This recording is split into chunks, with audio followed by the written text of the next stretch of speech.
Nako, ito maganda kong pag-usapan po at diskusyonan po mga kabida Itila dumarami na po yung mga natatakot mga kabida na maging pangulo po si Vice President Sara Duterte Matapos pong lumabas po itong latest survey ng PulseAsia na tila lumalayo na po ang gap mga kabida ni Vice President Sara Duterte at yung iba pang mga contenders para sa pagiging Pangulo po ng Pilipinas sa 2028. Okay?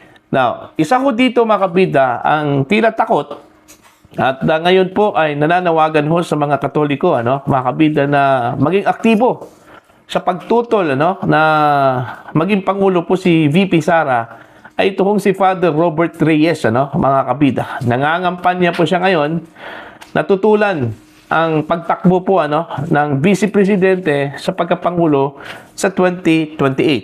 Ito, babasahin ko muna. Ito article po ng The Filipino Community. Magre-react ko tayo dito, mga kabida po. Alright? Ang sabi po dito, nananawagan si Father Robert Reyes sa mga Katoliko na maging aktibo sa pagtutol sa posibleng pagtakbo ni Vice President Sara Duterte sa pagkapangulo sa 2028. Ayon kay Reyes, hindi na dapat hintayin na mahalal o maupo sa pwesto si Sara Duterte bago magsalita. Anya, nararapat ng kumilos ang mga Katoliko ngayon pa lamang dahil isa itong moral imperative, mga kabida. Sinabi din ni Reyes na siya at ilang pang mga pari ay nakatanggap daw umano ng mga banta o noong panahon ng administrasyon ni dating Pangulong Rodrigo Duterte. Gayunman, nais umano ni Reyes na muling mapunta sa mga personalidad na inuugnay sa Liberal Party na tinatawag na dilawan ang kapangyarihang pampolitika. Ayun, gusto lang pala niya na Liberal Party member po ang magiging Pangulo po ng Pilipinas, mga kabida. So halata talaga, na dilawan ito si Father Robert Reyes. Okay?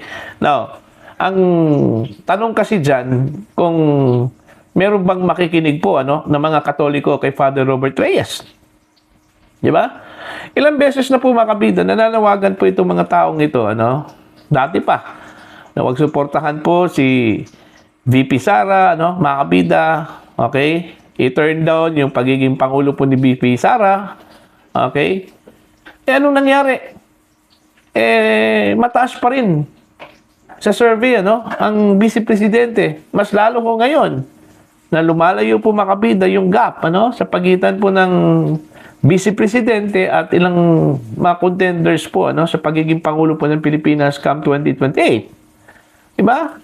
So, ibig sabihin po, hindi ho epektibo po, mga kabida, yung mga panawagan po ng mga kaparian, Ilang grupo po ang halos nagtulong-tulong po ngayon, mga kabida, para lang po wasakin ito si Sara Duterte. Even the Catholics, okay? Yung mga kaparian po, mga obispo, mga kabida, nagtulong-tulong na po. Okay? Pero anong nangyari? What effect? Diba, what effect? Kasi hanggang ngayon, patuloy po ang pagtaas po ng ratings ni Vice President Sara Duterte. Okay? Kahit na po yung kanyang trust, yung trust nga Diba? Hindi ho mapipigilan po makabida. Bawat survey patungkol ho sa trust o tiwala po ng mga Pilipino, mga kabida, tumataas po ang trust ratings ng Vice Presidente, mga kabida, po. So, ang ibig sabihin yan, mga kabida, despite, okay, sa mga aligasyon, sa mga alingas-ngas laban ho sa Vice Presidente, even, may kinakarap po na impeachment trial po ang Vice Presidente, pinagkakatiwalaan pa rin siya, ng mga Pilipino, mga kabida. Despite sa mga paninira laban ho sa kanya, okay, pinagkakatiwalaan pa rin ng mga Pilipino. More than half of the Filipinos, naniniwala ho sa kakayanan po, mga kabida, ni Vice President Sara Duterte. So, what effect? Yun yung problema po sa mga nasa opposition, na sinasabi po nilang genuine opposition daw sila, mga kabida. Wala doble kara genuine opposition daw, mga kabida, pero sinusuportahan po nila ang kasalukuyang administrasyon. So, paano yan naging genuine opposition po, mga kabida? Diba? So, yun yung malaking tanong po, mga kabida, kung meron bang makikinig po kay Father Robert Reyes. Okay? Na suportahan po yung kanyang kandidato, kung sino man po yung kandidato po niya na nasa Liberal Party. Okay? Ang problema lang kasi sa Katoliko, watak-watak po sila mga kabida. Unlike sa ibang mga religious groups like Iglesia ni Cristo. Okay? Iglesia ni Cristo, mga kabida, united Nagkakaisa talaga. Pag sinabi na ito yung gawin natin, sumusunod talaga, mga kabida. Pero ang Katoliko, wala. Hindi ho sila sumusunod. Dahil ang kanilang sinusunod po, yung kanilang paniniwala po at saka konsensya po, mga kabida. Hindi yung mga kaparian po nila, hindi yung mga kawispuhan po nila, mga kabida, po. Kasi mas kilalang kilala po nila yung kanilang kaparian at saka kanilang mga kawispuhan, Okay? Kilalang kilala nila kung sino po yung nananawagan.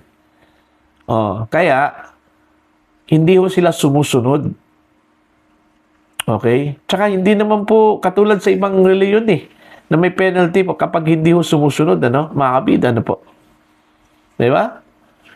So, ineffective pa rin yung panawagan ni Father Robert Reyes kahit pa po maglupasay pa yan, mga kabida, sa kanyang kampanya para po pigilan lang po itong si Vice President Sara Duterte na tumakbo bilang Pangulo po ng Pilipinas. Hindi po ito makakapigil po.